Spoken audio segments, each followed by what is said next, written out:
কেউ নামাজ পড়লে তার সামনে দিয়ে আসা জায়েজ আছে কিনা? কেউ নামাজ পড়ছে, তার সামনে ক্রস করা জায়েজ নাই, কিন্তু সামনে বসা আছেন বরাবর, আস্তে করে ডানে বা বামে নেমে গেলেন, এটা জায়েজ আছে। দুইটা কিন্তু দুই জিনিস। অনেকে পিছনে করে নামাজ পড়তেছে, বেচারা একটু লম্বা কেরাতে পড়তেছে, সুন্দর করে নামাজ পড়তেছে, বারবার পিছনের দিকে তাকা, চোখ বড় বড় করে, পারলে কই মাছের মাথা চাবায়। কই মাছের মাথা চাবানো বুঝছেন? মানে এরকম করতেছে, মাসালা জানে না। আপনি যদি কোনো নামাজির সামনে বরাবর বসে থাকেন, তাহলে ডানে বা বামে আপনি সরে যেতে পারেন। এটাকে বলা হয় নুজুল, সরে যাওয়া, এটা জায়েজ আছে। মুরুর হলো না জায়েজ। মান মাররা বাইনা ইয়াদাইল মুসাল্লি, হাদিসের ভাষ্য। মুরুর মানে হলো ক্রস, অতিক্রম, এক পাশ থেকে আরেক পাশে যাওয়া, এটা না জায়েজ। সামনে বসে আছেন, সরে গেছেন, এটা না জায়েজ না।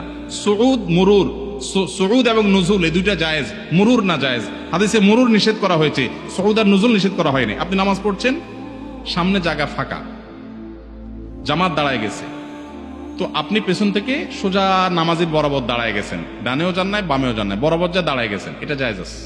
আবার বরাবর সামনে আছেন, সরে গেছেন, এটাও জায়েজ আছে। না জায়েজ কোনটা? নামাজের সামনে দিয়ে এক পাশ থেকে আরেক পাশে গেলেন, এটা হলো না জায়েজ।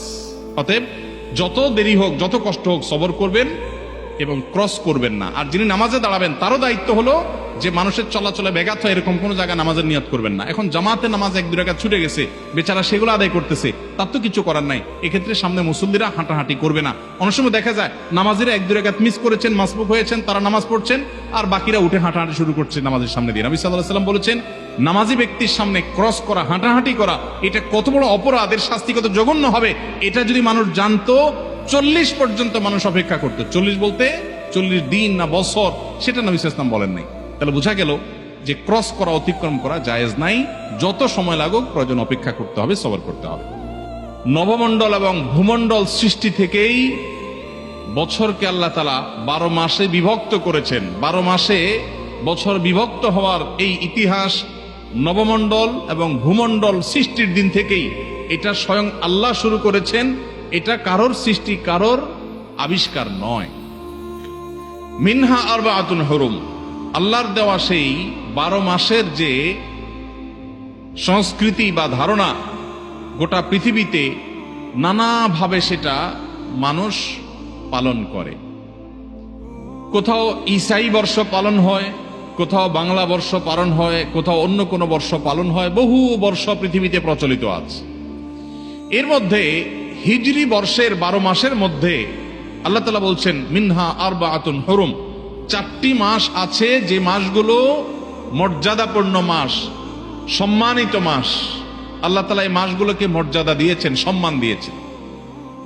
সেই সম্মানিত যে 4 মাস, এই 4 মাস সম্পর্কে সহিহ বুখারীর হাদিসে নবী করিম সাল্লাল্লাহু আলাইহি ওয়াসাল্লাম বলেছেন, সালাতুন মুতাওয়ালিয়াত, সেই সম্মানিত 4 মাসে 3টা হলো বাই সিরিয়াল, ধারাবাহিক। সে ধারাবাহিক 3 মাস হলো জিলকদ, জিলহজ, মুহররম। বলতে হবে সাথে, জিলকদ, জিলহজ, মুহররম। সিরিয়ালে মাসের কততম মাস? হিজরি বর্ষের কততম? 11, 12, 1। এই 3টা হলো ধারাবাহিক সম্মানিত 3 মাসের 3টা।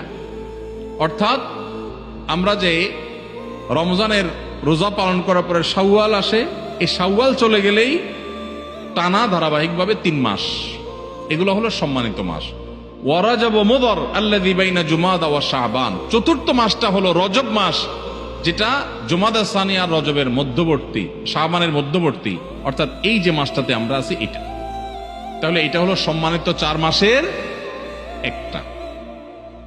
ভাইরা আমার, এই কথাটা এর আগেও যারা জানতেন, আগে থেকেই জানতেন যে রজব মাসটা সম্মানিত 4 মাসের একটা, এটা যারা আগে থেকে জানতেন তারা একটু হাত তোলেন। খুবই অল্প সংখ্যক মানুষ।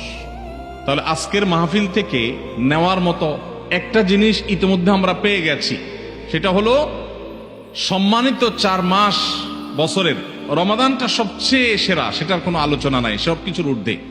রমজান মাসের পরে হিজরি বর্ষের 4টি সম্মানিত মাস আছে। এই 4টি সম্মানিত মাসের মধ্যে 3টা ধারাবাহিক, জিলকদ, জিলহজ, মুহররম, আর 4র্থ মাসটা হলো রমজান মাসের আগের মাস, অর্থাৎ যে মাসটাতে আমরা এখন আছি, রজব মাস, এই মাসটা। তাহলে এই ইলমটা, এই কোরআনের ধারণাটা, এটা আজকে থেকে নিয়ে যাব ইনশাআল্লাহ। এই ইলমটা নিলে লাভ হবে কি? লাভ হবে এই, স্বয়ং আল্লাহ রাব্বুল আলামিন যে মাসকে মর্যাদাবান ঘোষণা করেছেন, সেই মাসটা আমাদের কাছে মর্যাদা পাওয়ার উপযুক্ত না উপযুক্ত না? কোন সন্দেহ আছে? আল্লাহ কোরআনে যে মাসকে মর্যাদাবান বলেছেন, সে মাসের প্রতি মর্যাদা প্রকাশ করা আমাদের কর্তব্য না কর্তব্য না? এখন আমরা যদি কাউকে না চিনি, তাকে কি মর্যাদা দেওয়া যাবে? আপনি ডিসি অফিসে চাকরি করেন, নতুন বাংলাদেশে পুরাতন ডিসি পরিবর্তন হয়ে নতুন ডিসি সাহেবের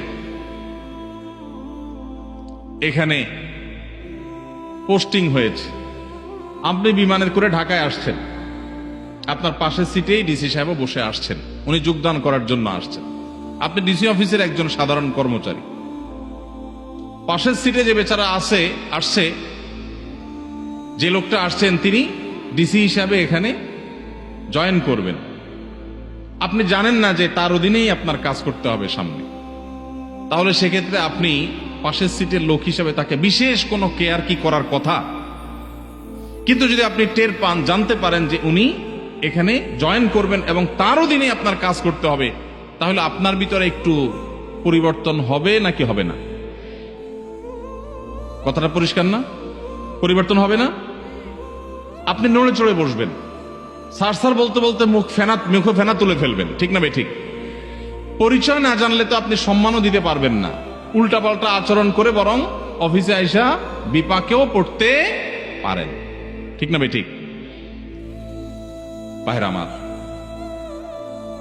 ঠিক একইভাবে এই যে একটা মাস চলে যাচ্ছে, মাসের অর্ধেক প্রায় চলে গেল, এই মাসটা যে সম্মানিত মাস, এই সম্পর্কিত ধারণা এদেশের প্র্যাকটিসিং মুসলমান, নামাজি মুসলমান, মসজিদে আসা মুসল্লি, ওয়াজ মাহফিলে আসা মুসল্লিদের 80 থেকে 90% মানুষ এখনো জানে না। একটা হারিয়ে যাওয়া ধারণা, সাধারণ বিষয় নয়, খুচরা বিষয় নয়, কোরআনের বিষয়। এক নয়, একাধিক আয়াতে যে বিষয় আল্লাহ আলোকপাত করেছেন, এটা কোনো খুচরা বা সাধারণ বিষয় হতে পারে না, এটা অনেক গুরুত্বপূর্ণ বিষয়। কোরআনে আল্লাহ তাআলা এই সম্পর্কে আলোচনা করেছেন যে বছরে 12টি মাসের মধ্যে 4টি মাসকে আল্লাহ মর্যাদা দিয়েছেন। এই মর্যাদার মাসটা অর্ধেক চলে গেছে, একবারের জন্য আপনার এই চিন্তাও মাথায় আসে নাই যে একটি সম্মানিত মাস আমি অতিক্রম করছি, একটি সম্মানিত মাস পার হচ্ছে, আপনি একটু নড়ে চড়েও বসেন নাই। তাহলে বোঝা গেল আপনি ওই মাসের সম্মান দেওয়া তো দূরের কথা, সেই সম্মানিত মাসের ধারণাটুকুই আপনার মধ্যে না থাকার কারণে আপনি বরং আল্লাহর দেয়া সম্মানকে অবমাননা করা, অবজ্ঞা করা, অবহেলা করার দায়ে আপনি দায়ী হওয়ার সম্ভাবনা আছে। তাহলে আজকে যে আমরা জানলাম, এখন থেকে জীবনের তরে এটা মুখস্থ করে নিব যে জিলকদ, জিলহজ, মুহররম 11, 12, 1 আর রজব মাস, রমাদানের আগের মাসটি যখন শুরু হবে, আর কিছু করতে পারেন না পারেন, অন্তত একটা সম্মানিত মাস যাচ্ছে এই কথা মনে করে একটু নড়ে চড়ে বসলেন। নড়ে চড়ে বসা বলতে রুটিন যে আমলগুলো আছে একটু বিশেষ গুরুত্ব দিয়ে করলেন। কেন? কারণ সম্মানিত মাস যাচ্ছে। আল্লাহ সম্মান তো এমনি এমনি দেয় নেই, নিশ্চয়ই এই মাসে ইবাদতের আলাদা গুরুত্ব আছে, সেই জায়গা থেকে আপনি সম্মান দিলেন। আরেকটা এক্সাম্পল দেই, ধরেন আপনার শ্বশুর মশাই, হবু শ্বশুর, এখনো বিয়ে হয় নাই, সব কথাবার্তা চূড়ান্ত হয়েছে, আগদ হবে, বিয়ে শাদী হবে, শ্বশুর মশাই তিনি আসছেন, আপনি বসে আছেন সোফায় সাধারণ মুডে যখন বসে থাকবেন আপনি, আপনার হবু শ্বশুর, নতুন নতুন শ্বশুর হবে ভাব যখন হয়, তখন শ্বশুর এবং শ্বশুরবাড়ির লোকদের কাছে পৃথিবীর সবচেয়ে খারাপ ছেলেটা, সবচেয়ে উচ্ছৃঙ্খল ছেলেটাও সবচেয়ে আদবে লেহাজি ছেলে হয়ে যায়, ঠিক না বেঠিক? বিয়ের দিন জামাই হিসাবে যখন যায়, এলাকার সবচাইতে বাজে ছেলে যেটা, সেও দেখবেন এত সুন্দর ইনোসেন্ট, এত সুন্দর নম্র ভদ্র আদবে লেহাজি সাইজা নাটক করে হলেও সেখানে ওই মুড এসে যাওয়ার চেষ্টা করে, ঠিক না বেঠিক?